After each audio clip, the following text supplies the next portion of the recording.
Cultination, bonjour. Nous pensions toujours que les scientifiques auront toutes les réponses à nos questions. Mais ce n'est pas vraiment le cas car même ceux qui ont consacré leur vie à faire des recherches et à découvrir les mystères de l'histoire n'ont pas pu trouver d'explication à beaucoup d'événements bizarres. Aujourd'hui, on parlera de certaines découvertes toujours non résolues malgré l'évolution de la technologie et de la science. Avant de commencer, sachez que les sources seront dispo en description. Allez, on commence. Un manuscrit mystérieux toujours indéchiffrable. Ce manuscrit est mis au jour en 1912 par le collecteur de livres rares Wilfried Voynich. D'ailleurs, c'est de là d'où vient son nom, manuscrit de Voynich. L'histoire de cette découverte a commencé dans une commune en Italie où le collecteur avait obtenu un coffre de jésuites contenant presque 30 livres datant du Moyen-Âge. Parmi eux, Wilfried a retrouvé le trésor caché fait de 234 pages sales et déchirées, le tout relié par du cuir et accompagné d'une lettre du XVIIe siècle écrite par un médecin et philosophe tchèque, Jan Marek Marci. La lettre nous guide vers l'hypothèse que ce livre peut revenir en fait à un certain Roger Bacon, un médecin du XIIIe siècle. La théorie fut rapidement anéantie par la datation du carbone 14 que les chercheurs ont trouvé sur les pages. Le bouquin a été donc écrit entre 1404 et 1438, date qui dépasse celle du décès du médecin Bacon. Tous ces détails laissent les scientifiques sans réponse en ce qui concerne qui est l'auteur de cet ouvrage. Le mystère ne finit pas là, vu que ce qui rend vraiment ce livre très bizarre, c'est qu'il est écrit dans une langue inconnue et contient des signes astrologiques, des illustrations aussi surprenantes que magnifiques, des dessins botaniques et bien d'autres dessins de créatures étranges. Mais comment peut-on comprendre l'intérêt de toutes ces écritures qui peuvent être soit scientifiques, soit magiques? Que représentent ces illustrations? Des extraterrestres? Ou peut-être un code? Qui les a écrits et dans quel but? Plusieurs questions qui laissent encore les scientifiques perplexes. Moa, un oiseau préhistorique disparu il y a des siècles.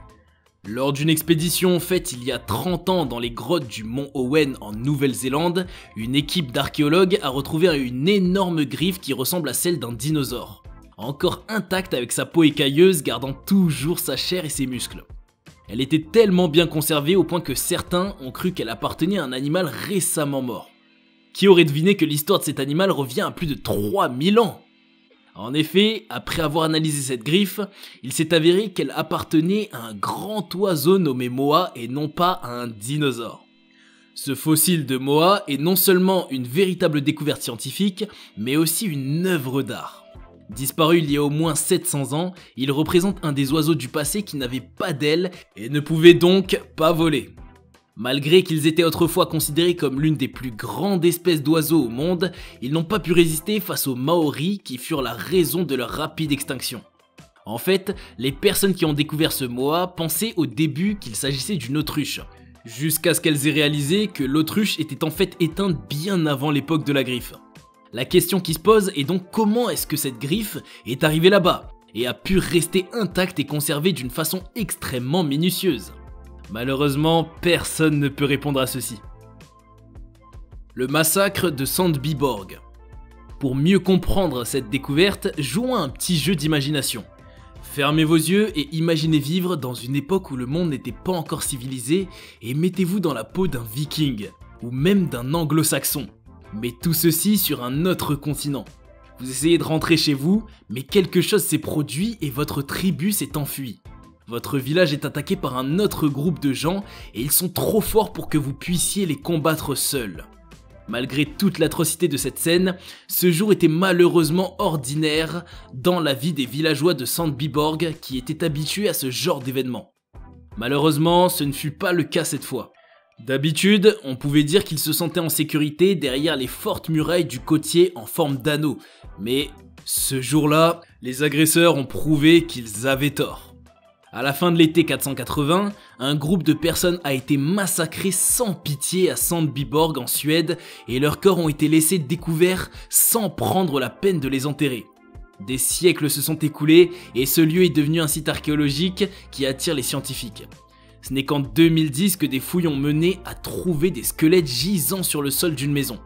Ils se sont donc demandé pourquoi personne ne les avait enterrés et on continuait alors leur fouille pour ensuite trouver un autre et puis un autre encore. Tous montraient des signes d'exécution à l'épée, à la hache ou à la massue avant d'être laissés jusqu'à ce que les murs de leur maison s'effondrent sur eux. Mais pourquoi tout cela s'est-il produit ? Les chercheurs ne sont pas encore sûrs de la cause derrière ce massacre, mais ils savent cependant que ce n'est pas quelque chose que l'on s'attendait à trouver en Suède à cette époque, vu qu'il n'y a pas de traces de guerre ou de bataille dans la région, et il ne semble pas y avoir de raison pour que quelqu'un ait voulu tuer tous ces gens. Kat Seib, un mur de 150 km de long dans le sud de la Jordanie. En 1948, lors d'un voyage du diplomate britannique Sir Alec Kirkbride, il remarqua la présence d'une succession de pierres formant un trajet de presque 150 km dans le sud de la Jordanie. Cette découverte fut le début d'une plus grande mise à jour d'un long site archéologique qui attira l'attention des chercheurs. Ainsi, plusieurs questions se sont posées à son propos. Quand et qui a construit ce mur ? Pour quelles raisons ? Et pourquoi est-il en ruine ? Des questions qui demeurent à nos jours sans réponse. Pas très loin du site, presque une centaine de tours mesurant 2 à 4 mètres de diamètre ont été aussi retrouvées. Ces étranges tours anciennes semblent avoir été utilisées de différentes manières à l'époque. Selon David Kennedy, professeur à l'université d'Australie occidentale, certaines ont servi de refuge pour la nuit tandis que d'autres ont pu servir de poste d'observation. Certaines, peut-être, ont été placées pour que les chasseurs puissent s'y cacher jusqu'à ce que la faune des alentours soit assez proche pour l'attraper. Un alien momifié dans le désert d'Atacama. Le désert d'Atacama au nord du Chili est l'un des endroits les plus surréalistes de la planète. Un lieu extrême, là où il ne pleut pas, et même quand il pleut, l'eau s'évapore avant d'atteindre le sol. C'est un désert considéré comme étant le désert le plus sec au monde et qui abrite aussi l'un des volcans les plus actifs. Ce n'est pas seulement cela, mais il s'avère également qu'il abrite également un squelette d'alien. Et ce n'est pas n'importe quel alien. Celui-ci a été mis à jour par un collectionneur qui, en explorant une ville fantôme dans le désert d'Atacama, retrouva un tissu blanc dans une pochette en cuir et le déballa pour découvrir un squelette remarquablement complet de 15 cm de long. Le squelette a fini dans une collection privée, mais les rumeurs ont continué à courir sur son origine.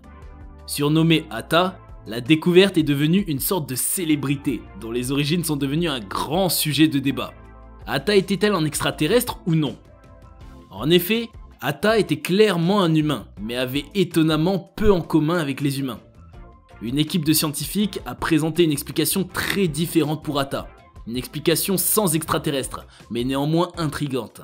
Ses os contiennent de l'ADN qui montre qu'elle était humaine, et ils ont identifié des mutations dans les gènes du développement osseux qui pourraient être à l'origine de la forme bizarre du squelette, provoquant un trouble héréditaire jamais documenté auparavant chez l'homme. Les mécanismes d'Antikythera.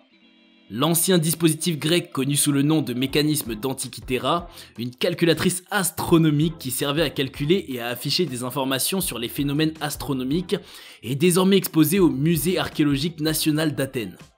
Ce dispositif a été récupéré en 1901 dans l'épave d'un navire marchand qui a coulé dans la première moitié du 1er siècle avant Jésus-Christ, près de l'île d'Antikythera. Il possédait le plus ancien ensemble connu de cadrans ou d'échelles scientifiques. Son importance a été reconnue lorsque des images au rayon X ont montré qu'il contenait 30 engrenages.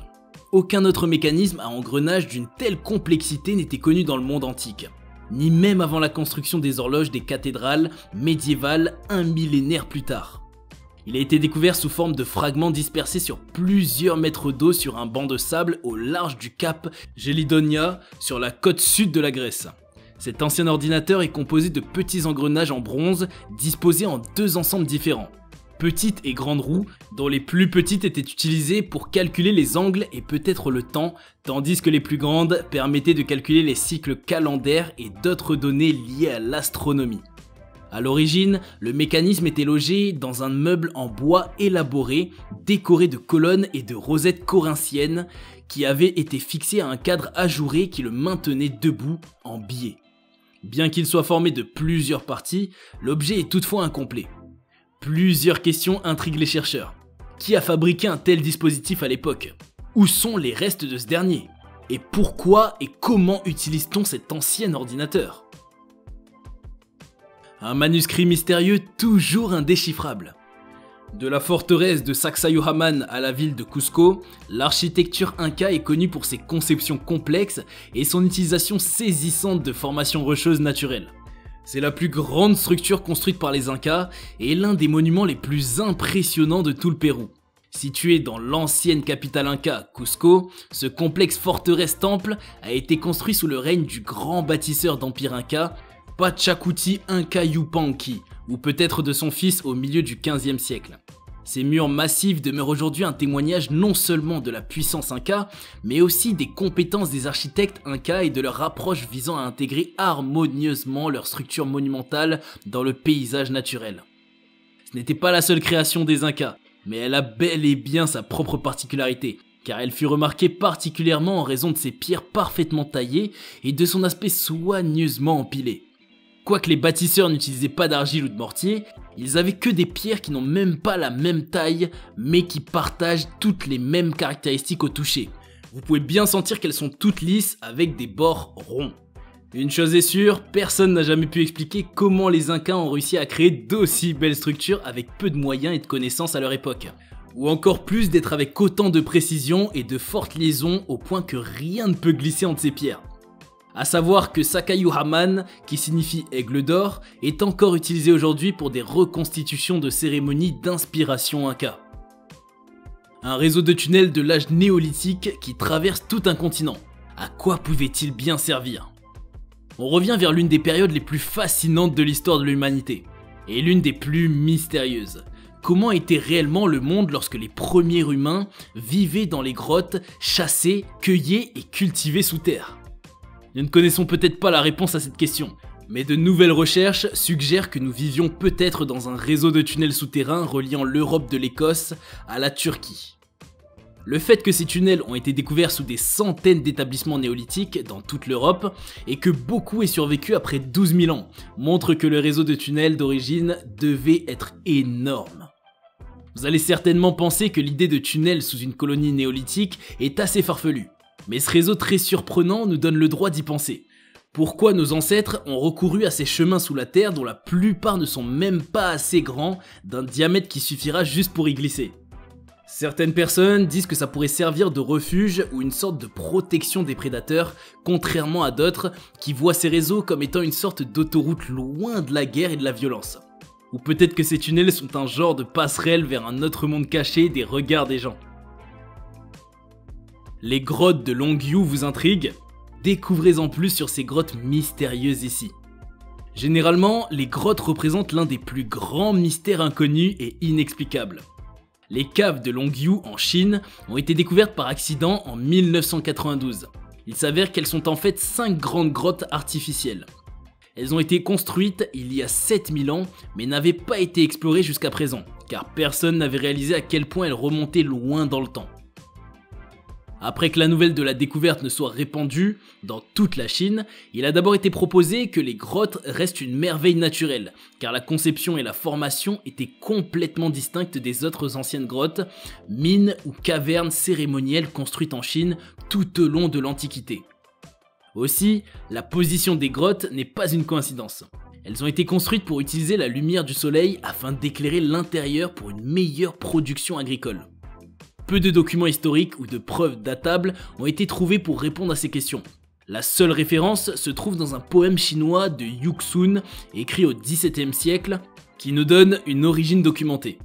Les archéologues ont néanmoins retrouvé sur le sol des grottes et des pots en argile datant de la dynastie des Han occidentaux. Dès lors, on suppose que les grottes sont antérieures à ces reliques et datent d'environ 2000 ans. Pourtant, il existe suffisamment d'informations provenant de diverses sources, telles que des peintures, des mosaïques et des dessins pour nous faire une petite idée de cette période. Néanmoins, personne ne sait qui les a construites ni pourquoi. Cette question de savoir qui, quand et pourquoi les grottes de Longyou ont été créées fait l'objet d'une enquête permanente de la part des archéologues et des universitaires depuis leur première découverte. Plusieurs théories ont été créées et derrière chacune se trouve un argument raisonnable. Cependant, le peu de preuves ne peut être ni soutenu ni réfuté, jusqu'à ce que de nouvelles recherches puissent faire la lumière sur le mystère des grottes de Longyou. Atlantis du Japon. Voyagez avec nous dans l'un des endroits les plus étranges et mystérieux du monde, où la beauté cachée de la nature est mise en lumière. À l'intérieur, nous allons explorer des caractéristiques naturelles fascinantes pour chercher les réponses à plusieurs questions posées à propos de ce lieu magique. C'est un mystère que vous allez tous vouloir connaître. Découvrir les ruines de Yonaguni au Japon, surnommé l'Atlantis du Japon. En 1985, un travail de grande ampleur a été entrepris pour localiser ce lieu incroyable où l'on a découvert des parois intemporelles soutenues par des rochers agglomérés et parfaitement sculptés. À 25 mètres sous la surface, le plongeur avait repéré une série de marches presque parfaitement sculptées au bord droit. Connu aujourd'hui sous le nom de monument de Yonaguni, ce mastodonte de 50 mètres de long sur 20 mètres de large est l'un des sites sous-marins les plus insolites au monde. Surnommé l'Atlantide du Japon, le monument rectangulaire en forme de pyramide empilée aurait plus de 10 000 ans. Mais d'où vient tout cela? À quelle civilisation cela appartenait? Qu'est-ce qui s'est passé ici dans cet endroit? La vérité est que si nous voulons répondre à ces questions, nous devons commencer par comprendre que l'île de Yonaguni n'a pas toujours été un rocher. C'était autrefois un continent qui existait dans notre région il y a environ 5 000 à 10 000 ans. Mais il a disparu sous l'eau quelques temps après et n'existe plus que sous la forme d'une montagne de corail en eau profonde. En d'autres termes, pour savoir ce qui s'est passé à cet endroit et pourquoi il nous a laissé des indices si intéressants aujourd'hui, nous devons retourner à une autre époque, plusieurs milliers d'années, ce qui est carrément impossible. Du coup, ces curieuses questions vont aussi rester noyées dans la partie cachée des eaux de la science. Avant de terminer notre vidéo, n'oubliez pas de laisser un like et un commentaire et de nous dire ce que vous en pensez. Nous serions heureux de recevoir vos réactions. Vous pouvez nous suivre aussi sur notre page Instagram pour plus de fun. Et si vous êtes un passionné d'histoire et d'anciennes civilisations cachées derrière les découvertes archéologiques, vous devriez sûrement ajouter les endroits cités à votre liste de visites incontournables. D'ailleurs, vous trouverez également toutes les informations concernant ces lieux dans la description. N'hésitez pas à aller faire un tour sur notre chaîne pour ne rien rater. Allez, à bientôt sur Cultination.